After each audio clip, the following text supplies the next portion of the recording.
Hello everyone and welcome to my trades video for AFL Supercoach ahead of round 4. Let's get into it. So, I've spent a lot of the last few days actually thinking about these trades because I'm still pretty much as stumped as I was ending the round wrap. However, I have come up with a sort of structure that I'm going to go with. And it all starts with Tristan Xerri turning into Touk Miller.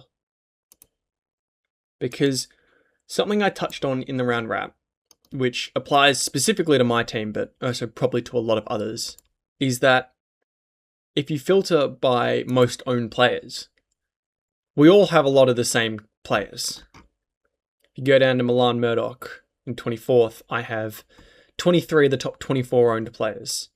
And that's 24 of the top 25, including Xerri. And I want to differentiate a bit. So I've gone with Touk Miller, who is all the way down here at 143rd. He's owned by 2.2% of the competition. And if you see by the popular trades, he's not in the top 10. We can actually look at the amount of people who have traded him in under here for Supercoach Gold, Supercoach Plus members. 373 people have traded him in, which I think is a bit absurd, given that he's scored 120, 103, and 116. And if we look at the Gold Coast Suns CBAs, he's barely on the list. He averages 15% CBAs per game and tracks out, but there are rumours that Matt Rao might come back in, and of course, team sheets are going to come out this afternoon, probably before this video has been posted. And so, Track's injury won't really affect Touk Miller's scoring because Rao will come back in. And so, if he's averaging 110, 115 with pretty much no CBAs, and he's pretty likely to get forward DPP as well, I just think, yeah, while it might be a bit early, I do have some players I want to get in next round. So getting Touk Miller in this round, ahead of the likes of a Melbourne matchup, which should be good, I just think is a good decision to make. Also, the fact that he is owned by only about 4,000 people is a big factor in this, because I want to get more pod players. And so we'll move Zane Zakostelski to the bench. And then my second trade, and maybe a third trade, is where I've gotten really stumped, because we look at the players that are on their bubble, filter it down to players below basically 200k. There aren't that many good options. There's Jake Rogers, who is one I've been contemplating, but now with the talk of Matt Rao potentially coming back, which we will have a look at Gold Coast and everyone else's injury lists later on in the video, it's gotten me a bit worried for his job security, because if we look at footy scores, we go to his 2 games he played this year. If you look at the Tigers, he was only able to get 64% time on ground, which is quite low. And then if we go to the West Coast game, he got even less at 63%. It's a bit nerve-wracking because, of course, it does mean if he gets more percent time on ground, like 75 to 80, he could be getting hundreds. But it means he is also closer to being out. I also had a look at where he was in the team sheets for the last couple rounds, and he was basically on the bench. He was 4th or 5th man on the bench, which is concerning, especially with Track earmarked for a gather round return. I have a feeling that Jake Rogers might be the one out. Then you have a look at Hugh Bond. He's an interesting one, but I just think I could fit him in the defense, but I haven't really seen the scoring. He's gotten a 50 and an 84. That 84 potentially could have just been a lucky one. And he might get more time with Jordan Butts out, but especially at that elevated price range of 167k, I'm probably not going to go there. Another person I'm not going to go is Chase Jones. And if we pull up my trade targets, you'll see I've got a couple rookies, but Chase Jones, McKelty Lafau, Christopher Scarry are not any of them. Because they were on my radar before last round, but now with these 38, 44, 31, I'm not too keen on them anymore. Someone I am keen on, and a lot of people are, is Oscar Steen. But of course, he's only played one game. He'll be on the bubble next round, and I don't really want to trade in these players that haven't gotten a price rise. Of course, it's somewhat of an unwritten rule that you don't trade players in before they've played their second game. We did it with Milan Murdoch, which was the right decision, but then ultimately he got injured. So those who didn't do that were rewarded, and I'm not going to roll the dice twice. I just think Oscar Steen will be a very easy downgrade next round when I go up to potentially a Finn Callahan. And so if we broaden our range to more than 3 matches, we get a lot more options. And the first option, I think, is Jack Watkins, because, of course, Brodie's come in, Wines is going to come back in, but Jack Watkins looked better than Brodie. I don't really rate Wines that highly. I don't think he was that deserving of his Brownlow medal in that season. But I think him coming in shouldn't really affect Jack Watkins that much. He had a hit in CBAs, which we will look at in this game. We scroll down to CBAs. He's only got 31%, and Will Brodie took out basically the rest of them. But he still managed to score a 70. I think Brodie coming out, Wines coming back in, ideally. Jack Watkins keeps that amount of CBAs. Maybe Jason Horne-Francis moves forward a little bit more. Jack Watkins hopefully gets a bit more CBAs. I think there's still a lot of scoring in him. And of course, he'll be on the bench, but I think he's still a trade-in, and so I'm going to trade out Darcy Parish because Darcy Parish is probably going to lose cash, and I'm going to bring him in. And so this has been the question for me basically these last couple of days, is do I use a boost or do I hold steady? Because the trades I did at the end of the round wrap was I traded out Jack Carroll, I moved Braden Cook up, and I brought in Jake Rogers. And of course, this is pretty much 180k for 179k. I only really make 1,000. I just switched to Jake Rogers, who's got a much better break even. And scoring on field is not really that effective. But I've had a look at some of the rookies on the bubble next round.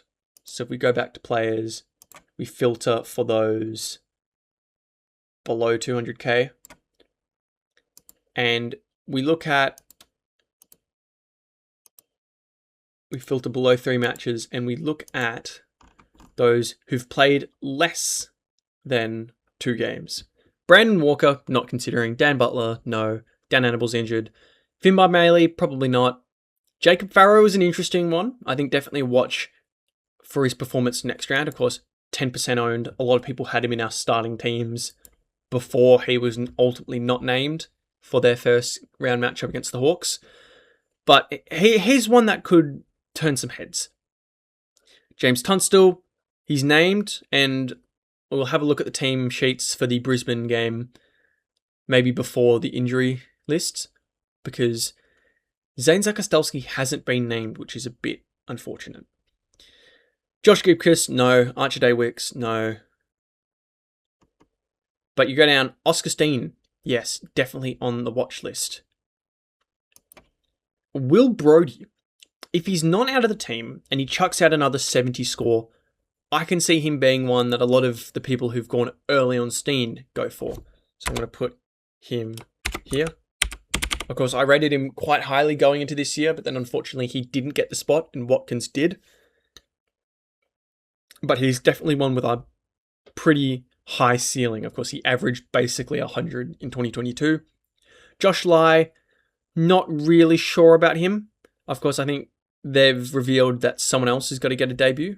So not really sure what happens with the teams then. We'll have to wait till this afternoon to see what happens with that. Jasper Alga, no. Harry Schoenberg is another one that a lot of us were contemplating going on in the preseason. A 59, but you'd assume the moment Milan Murdoch comes back in, Harry Schoenberg goes back out. Nevertheless, I will still put him on this list as someone to keep an eye out for next round. Taylor Byrne is someone that I think has been spoken with alongside Oscar Steen as the favourites for a double downgrade next round. And it's interesting because Carlton don't really have the best forward stocks. Of course, they've got Harry Mackay and they've now got Will Hayward and Ben Ainsworth. But Taylor Byrne, drafted this year, could be one that slips in there and nabs the best 23 spot over someone like an Ashton Moyer. Because, of course, Jesse Motlop is injured for the year. And then Paddy Cross, fortunately, he's injured. And there doesn't really look to be anyone else. And so, with the likes of Taylor Byrne, Harry Schoenberg, Will Brodie, and Oscar Steen all being on my watch list for next round, I think it might be the play to forego the likes of a Jake Rogers. Hold Jack Carroll because, of course, having Cook over Rogers is probably not going to negatively affect scoring that much. If anything, it might improve scoring because, of course, Cook might score better than a Rogers. And it gives me one more chance to see if Carroll is named for next round. Because, of course, if Carroll is named and if Lombard doesn't do well, then I can trade Lombard instead of Carroll. And so I feel like these are the two trades I'm going to go with. Deactivate the boost. Took Miller and Jack Watkins for Darcy Parish and Tristan Cherry. And that leaves me with basically $340,000 left in the bank. And so with this, I'm going to go through what I think my trades, and I hope my trades are going to look like next round. So let's add the 338,700. And then I'm going to minus the cost of Oscar Steen because I know that 100% he is one player I'm going to get. Which leaves me with 218k with 2 trade outs and 1 trade back in. Then I think the player I want to get for next round is Finn Callaghan because he's been scoring really well. I mean, he had a down game against Hawks, but he'd just come back from injury. He had 120 against the Dogs at Marvel, which is pretty good by any standards, but against the Dogs it's like a 140 because they're so restrictive of midfielders. Then he had a bad game against the Saints, but they really weren't in it until the final 10 minutes. And then a good game against Collingwood. And so that's 4 all right games. He's averaging 105 basically against 4 good opponents. Coming up, however, he has Richmond, Sydney, North. Richmond should be a free matchup. That should be 130. Sydney are typically a hard matchup, but consider that they don't have Gordon. Heaney might still be out or might have just come back from injury. And he's scored well against them in the past with a 145 and a 133 last season. And then he's got North Melbourne. Then you've got Gold Coast, and then a week after that, you've got Essendon and then West Coast. So it's got a pretty good run for Finn Callaghan. Urso has the easy round 13 bye. And I think he's just the better option, the more safe option out of Callaghan, Ash, and Whitfield. Because Whitfield and Ash, you don't really know who's going to score the most points between them. One week, one goes well, the other goes poorly. The other week, they are switched around. So I think Finn Callaghan at 575.6k is the safer option. So that leaves us needing to get 356,800 out of the players we're going to trade out, which is basically 2 rookies. It's just which 2 rookies.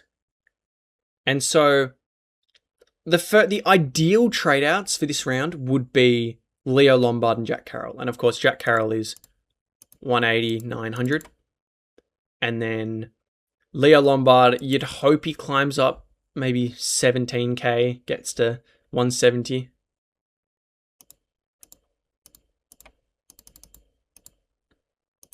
And that gets to 350. But if we look at what we needed, it's not enough. And so this is where I might dip into potentially a Mateus Philippou. And I don't want to trade Philippou out because he's just popped out a good score. Of course, apparently here Supercoach thinks it's time to move on. I don't. I think he's still got a lot more in the tank, especially with that West Coast matchup coming up soon. But if I need him to go to make room for Finn Callahan, of course, I will move on for him. Another option is potentially a Michael Selwood. Of course, Selwood's break-even is -2, and he could rise by the amount that we need if he scores a 46. If he scores a lowly score against Essendon, I think you should be expecting at least a 55 from him. If he scores a 46, he moves up, and then he's not really getting that much more. Of course, if he scores less than this, I would expect him to be gone alongside the likes of a Jack Carroll if Leo Lombard scores well. And I think just if I'm able to turn next round 2 rookies into Finn Callahan, it's perfect.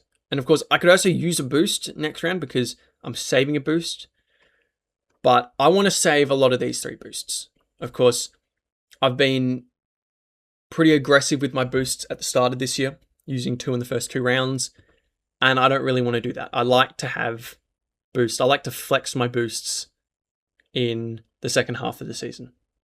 Because then you can make those real big moves that can really get you more of an advantage.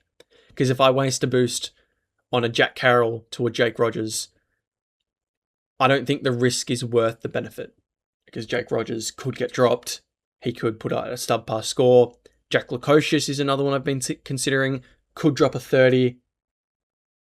I've also even considered going with a Josh Tracy, but I don't really think the ceiling is there for him to be a top 6 forward. And so with that, we're going to go through the injury lists. But before that, I think it's best to have just a quick squiz at the Brisbane-Collingwood game and the teams for that game. So we look at the lineups. You can see for Brisbane, you've got James Tunstall and Dara Joyce for Noah Answorth and Darcy Gardner. A lot of us were hoping that the likes of Zane Zakostelski would be able to get in here. But if you look at the emergencies, Zane is by far the best out of these 2. And hopefully, we would have hoped that instead of Dara Joyce, Zane Zakostelski would be in. But unfortunately, that isn't the case. So potentially, he could be a dead rookie. It's a shame because he showed potential, but I think also if a Sam Draper is dropped, because Sam Draper hasn't been doing that well in his last 2 games, I think Zane Zakostelski could get a spot. We look at the Brisbane game. Sam Draper was pretty low. He only got 9 hit-outs against, albeit a tough ruck matchup. But time on ground, 61. We look at the quarter splits, and of course, this is Supercoach. It's not necessarily indicative of should a player get dropped, but I think it's a good metric of how they go during the game. He didn't really light it up in the first quarter, and he had 2 pretty good second half quarters to make up for it. Then if we look at the game before that, which I think was even more woeful in round 1, because of course he wasn't named until round 1, which was his first game of the season, he did horribly. He played 68% time on ground, completely butchered the ball at 38% disposal efficiency. He had 0 goals, 3. He had 3 clangers. It was just a poor game from him. And so hopefully he can end up getting dropped. Zane could get in. Maybe he gets sent to the VFL. Or maybe Brisbane decide to move Darcy full. But this is just the team that has been named. It's still subject to change, I think, but I wouldn't expect that many changes. Now, let's have a look at the injury list. Highlighting it is, of course, Darcy Gardner with his shoulder. We go to Adelaide. Jordan Dawson was a big out last round, and it elevated the scores of the likes of a Josh Shelley and a Sam Berry. With him coming back in, those two might see a lot less of the ball, less scoring. Adding to this is Rory Laird, who could also see a lot less of the ball. Jordan Butts, out with a concussion.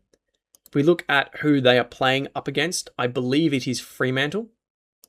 And so it could be good for the likes of a Josh Tracy, if you want to go there. Break even of 8, up against Adelaide, he could go another 140, potentially. He could also go a 70.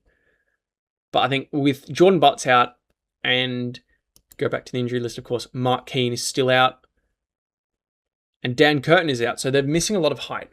It's a very good scenario for a Fremantle key forward.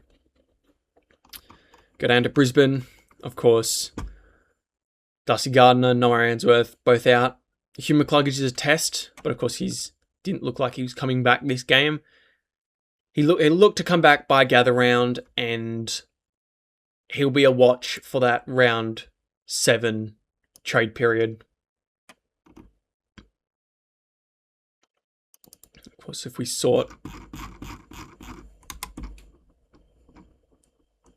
we find him by the inverse of price per point, he's of course top of the list. Break even of 13. And if we load up Supercoach Projector, we could expect him to drop by quite a bit.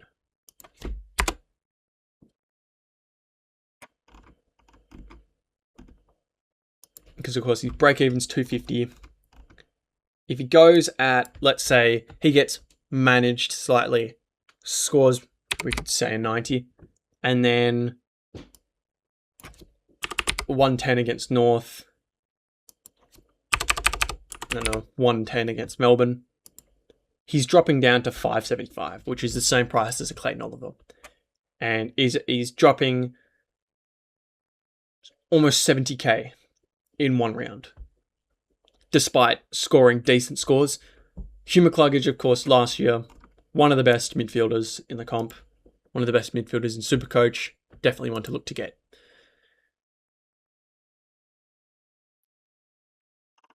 Scroll down to Carlton, of course, Harry Dean out.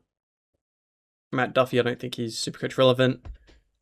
Don't really think there's anything in here. Nick Newman, it said, will aim for a return. So one to watch for team sheets.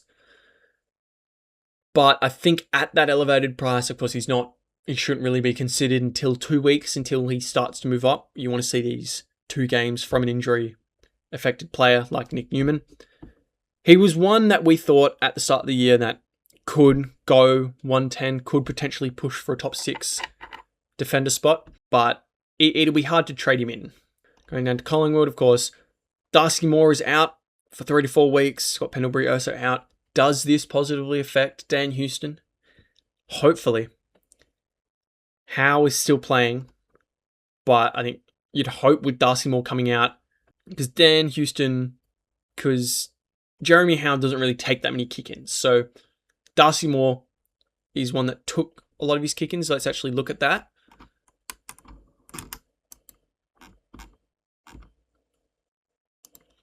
If we look at the Magpies kick-ins for this Giants game, Darcy Moore took a kick out. Didn't really take that much from Dan Houston, but if we look at his stats, he got 7 kicks, 6 marks. That's potentially 3 kicks and 3 marks that will go to Dan Houston now, which would elevate him up to that 80 point. Then he got quite unlucky with scaling and with just his scoring in general. So you could see him going up to a 90 or maybe 100 next game. Also, the fact that it is against Brisbane means a lot more clutch points. So hopefully Houston gets some of those points. You know, he can be big in clutch moments. So hopefully he can score a bit better this round. Essendon, Nate Caddy, of course, is out. Angus Clark a test coming back. Braden Fiorini potentially. Thomas Edwards returned in the VFL, could be one to watch as a cash cow. I think he had a pretty good start last year, but I'm not sure how expensive he is.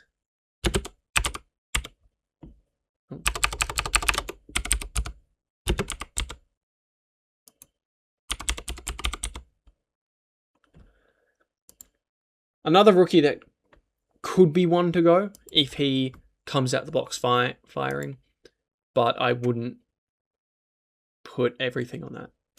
It does look like Dyson Sharp is set to return. Does he go through the VFL? Potentially against the likes.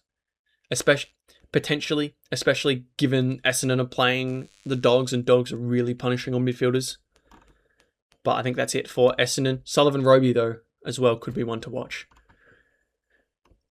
Fremantle, Hayden Young still out. Doesn't really look like there's many people pushing for a turn. Brandon Walker maybe, but not that relevant. So Christopher Scarry should be safe. Mason Cox here apparently dominated in managed minutes against in a waffle practice match, but I don't think Freo would go triple rucks. Go down to Geelong. Patrick Dangerfield out. I'm not really sure if that affects that much. Gold Coast, the big one. Christian Petrarca is labelled as 1 to 3 weeks, but it's been touted that it might be towards the 1 week because they are pushing for a return and gather round. Of course, we'd love to see Christian Petrarca come back to face his old side, but it's probably not going to happen. Matt Rao, though, is one that might happen because if he comes back, he'll have 2 games and then he'll start rising in price right before the Essendon match, which could be one. A lot of people look to bring him in. Of course, I probably won't, given I already have 2 Gold Coast Suns players and am aiming to get Track back in soon, but could be a pod. Bailey Humphrey, of course, out till round 6.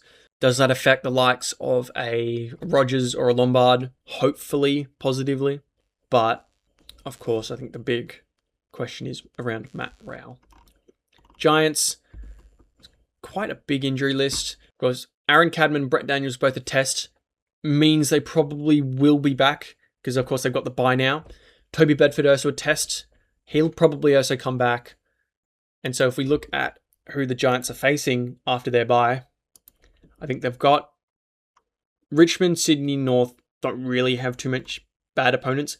Gold Coast could be one that they put on the likes of a Petrarca by that time. Then Essendon, West Coast, maybe a Zach Merritt, but I don't think you need to tag Essendon to beat them. North, they could put him on Sheasel, or they could put him on LDU, depending on who's hot by then. But, of course, not relevant for this round. And Sam Taylor out for 6 to 9 weeks. Not really sure if that's longer. I'm not really sure if a weeks is longer than a regular week, or funny typo. Hawthorn, nothing really. Hustwaite's not coming back in. Noah Moraz is probably not going to come in. Melbourne, doesn't really seem to be anyone here. Chenkuth Giath is out. And Paddy Cross is also out. So players might be coming back in. Of course, North Melbourne, Taylor Goad might come back in. Of course, Justin Cherry is out now. Callum Coleman-Jones will see ruck minutes, which I'm sure is not pleasing that many North Melbourne fans. He'll be a solid rookie for 3 weeks and then probably will get pushed out once Sherry comes back after you'd expect 3 pretty woeful performances in the ruck by someone who's not really a ruckman. Go down to Port Adelaide. Miles Bergman is a test. Could affect the likes of a Watkins or a Brody. Todd Marshall, of course, is 1 to 2 more weeks. I wouldn't trade him because, of course, he does have that first big price rise in him. Does have that low break even. It says he'll be expected around 5 to 6. I think we can afford to wait that long. It just hurts this round because, of course, we'll have at least 2 players out. You'll have, if you've got the same forward line as me, which I assume most people do, you'll have Flanders, Philippou, Marshall, and Robertson out. Speaking of, Richmond's next. We look at Richmond. Sam Cumming is a test, one to look for. Very promising draftee. Nathan Broad, not really Supercoach relevant. But Cumming, I think, is the big one here. If he comes back, if he comes in, scores well, could potentially affect likes of a Grill if Grill's been getting mid-time. Not really sure because I haven't really been watching Richmond. But I'd assume they can coexist in the same team. Go down to St Kilda. Hunter Clark is a test, which is why I really want to get Jack Carroll out, because you'll assume Hunter Clark is back and will take his role.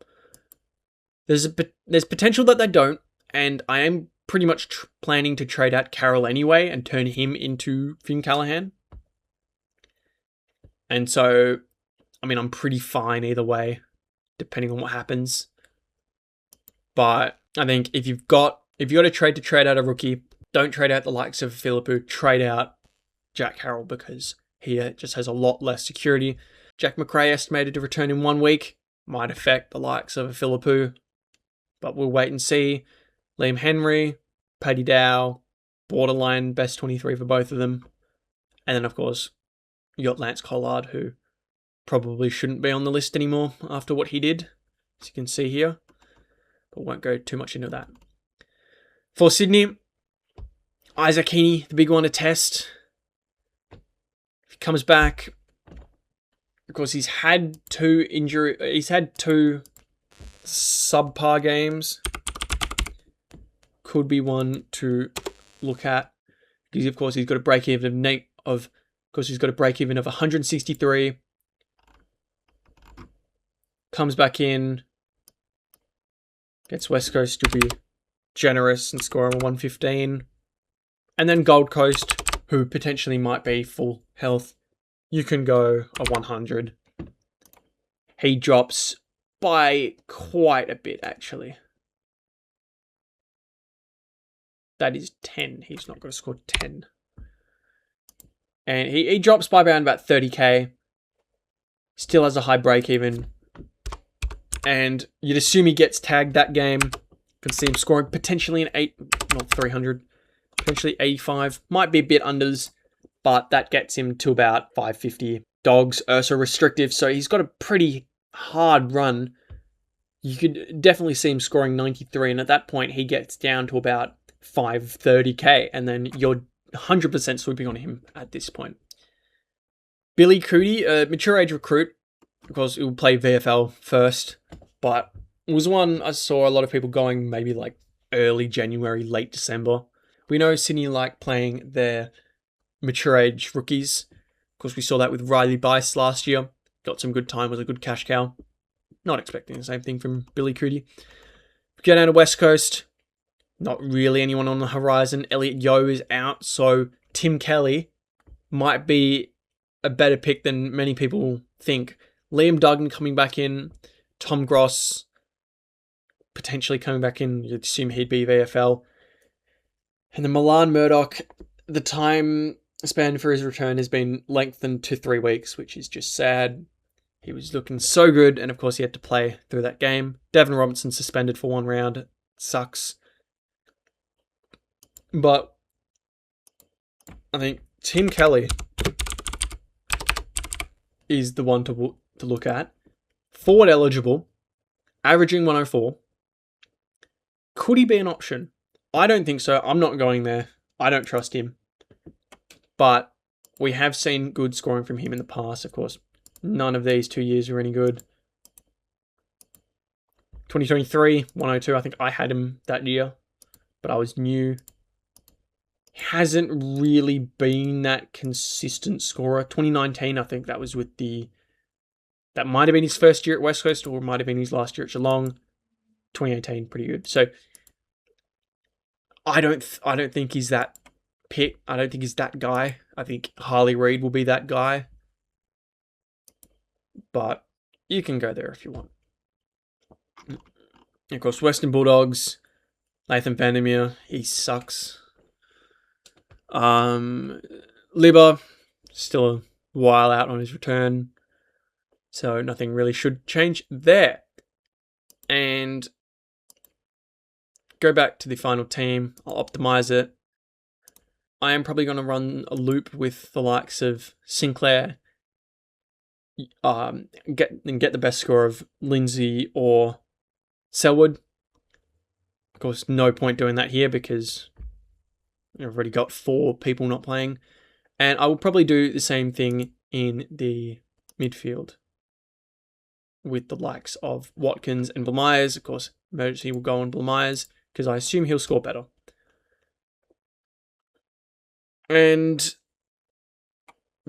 vice captains will be the exact same as the round wrap, going Butters into Bont. Butters, of course, against Richmond. Bont, of course, against Essendon. And that looks to be about it. If you like this video, feel free to like, subscribe, share, comment, the whole shabam. Comment if there's any interesting picks you're thinking of bringing in this round, if you're going to go a boost or not. If you think my opinions are really bad, Miller is not going to be the guy and I should wait on him or any of that. And I will see you in the next one. Happy coaching.